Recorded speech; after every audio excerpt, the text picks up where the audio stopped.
Fala pessoal, tudo bem? Dando sequência à fisiologia humana, hoje vamos estudar o sistema excretor, ou urinário, como também é chamado. Para isso, você pode me acompanhar no seu livro 13, a partir da página 236. E como de costume nosso, sempre que iniciamos um novo sistema, a primeira coisa que nós fazemos é fazer uma fisiologia comparada, ou seja, passando pelos outros grupos animais para a gente ver como que acontece essa função, que dessa vez vai ser da excreção, e depois passamos para o estudo dessa fisiologia humana, verificando aí esse sistema em nós, seres humanos. Então vamos lá, galerinha? Como a gente já aprendeu, a escala evolutiva dos animais, ela começa lá nos poríferos, os espongiários, as esponjas do mar. E aí tem toda aquela sequência de animais que eu tenho certeza que vocês já lembram aí, Mas eu vou auxiliar vocês, porque rapidinho a gente pode falar essa sequência aqui, olha só.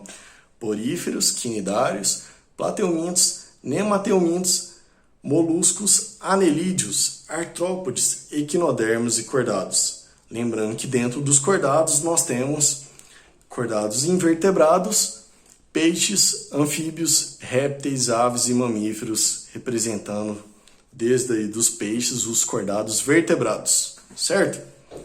E vale a pena então a gente fazer uma fisiologia comparada desses grupos anteriores aí até a chegada do ser humano. Bom, acontece que nos animais aí, os poríferos e quinidários, essa excreção ela acontece por difusão, através das suas células, eles eliminam as excretas para o ambiente. Já no caso dos plateumintos, ela vai acontecer por protonefrídeos. Protonefrídeos é a associação entre células flama e poro excretor.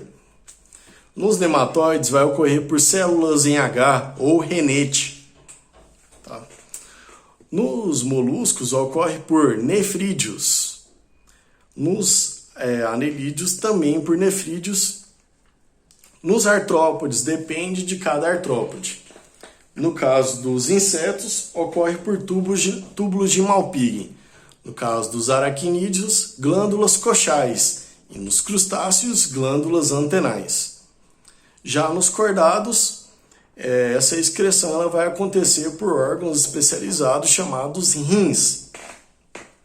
Onde nos rins a gente vai entrar em mais detalhes aí sobre essa excreção.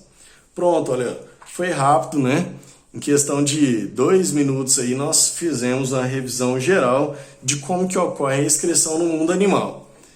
E se você ficou com dúvida, você pode, através do seu material do primeiro ano, vir a resgatar esses conhecimentos aí lá na sua zoologia.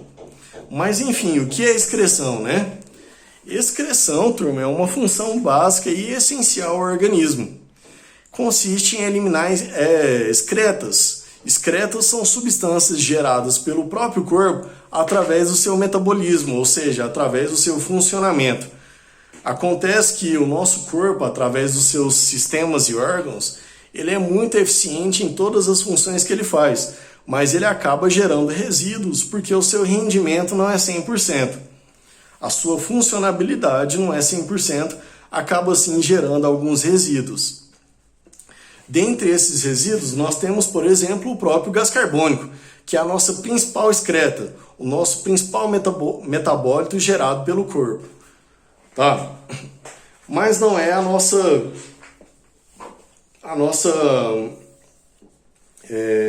mais tóxica.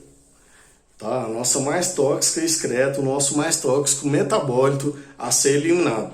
Nós temos também nas células, a partir da utilização de moléculas como proteínas e ácidos nucleicos, a produção de excretas nitrogenadas.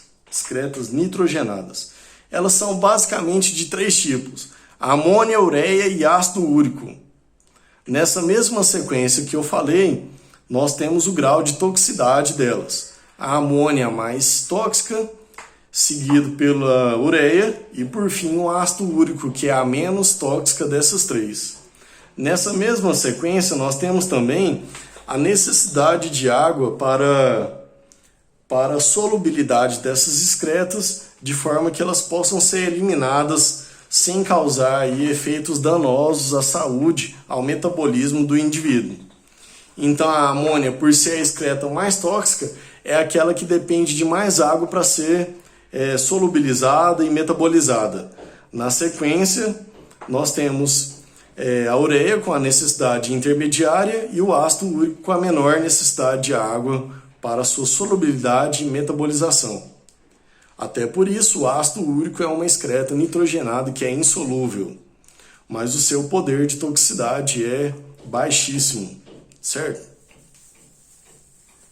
Lembrando, pessoal, que sobre esses tipos de excretas nitrogenadas também, nós temos gastos energéticos envolvidos. Apesar do ácido úrico ser a menos tóxica possível, é aquela que envolve um maior gasto energético na sua eliminação. Porque para um animal produzir ácido úrico, ele produz o que primeiro? A amônia. E essa é convertida em ureia e em sequência em ácido úrico.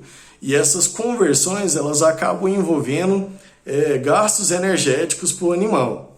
Tá?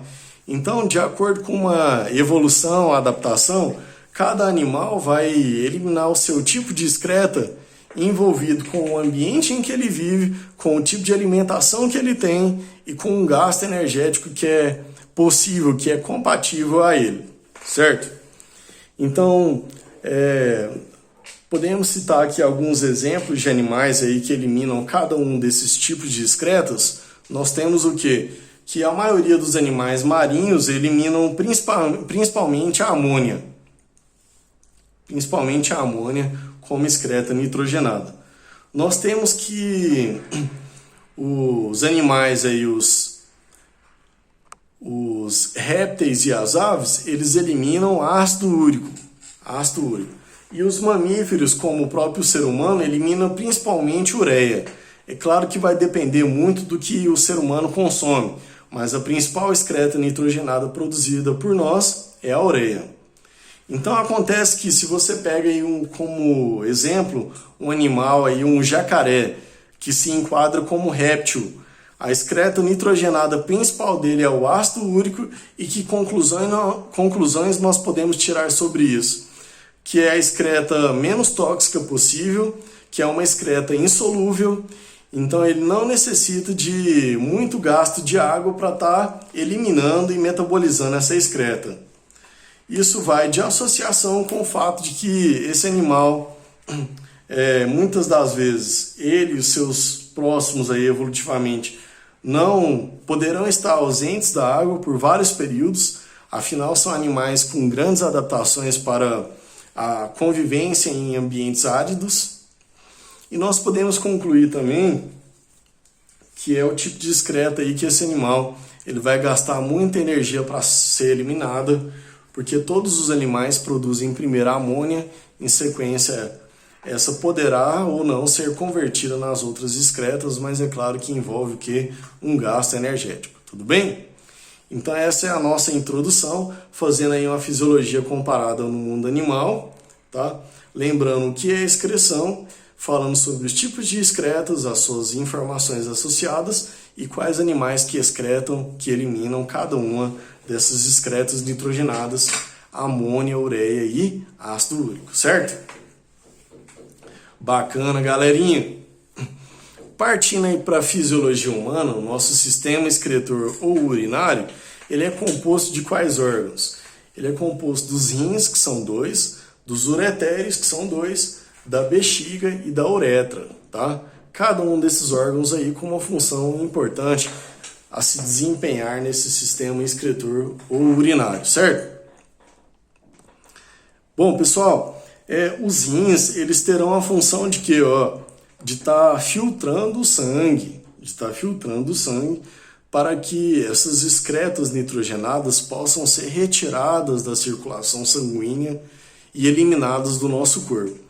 Então os rins eles têm esse papel importantíssimo e por isso são enquadrados aí como órgãos, né, muito importantes do nosso corpo. Então, acontece que Os rins, eles têm uma anatomia muito detalhada para realizar essa função que nós vamos estar falando aí, que envolve, né, unidades funcionais chamadas néfrons. O néfron é a unidade funcional, a menor unidade de excreção que tem no nosso sistema, tá? E ele vai ter algumas funções específicas. Apesar de muito pequeno, o néfron é muito detalhado. Em cada segmento dele vai estar sendo realizada uma etapa, que nós vamos estar falando mais adiante aí. Então é nos rins que a urina é formada, né? A urina que vai ter uma composição aí de água, de excretas nitrogenadas, de sais minerais, tá bom? De restos de moléculas, de células. E essa urina, ela é toda produzida nos rins. E ela é transportada pelos ureteres e armazenada na bexiga. Bexiga que tem uma capacidade média de armazenamento de até 1 litro, mas que quando ela está preenchida aí por volta de 200 a 300 ml, nos dá a vontade de urinar, e a urina ela vai estar sendo eliminada pela uretra, né? Lembrando que a uretra humana é por onde passa a urina, no caso a do homem, a masculina, passa tanto a urina quanto o sêmen. Ou seja, a nossa uretra, a masculina, ela é compartilhada pelo sistema urinário e reprodutor. Já a uretra feminina, ela é compartilhada apenas pelo sistema urinário, porque o canal reprodutor feminino é o canal vaginal. Certo? Então, pessoal, o objetivo dessa primeira aula era apresentar essa visão geral do sistema urinário ou excretor para vocês, e na próxima aula nós vamos entrar em mais detalhes sobre como que o néfron trabalha na questão de filtração do sangue e formação da urina, tudo bem? Então, peguem essa introdução aí, e já vão trabalhando, né? Para que a gente possa adiantar o nosso trabalho. As atividades estão postadas aí na plataforma e qualquer dúvida é só me procurar. Valeu, um grande abraço e bons estudos para vocês. Tchau, tchau.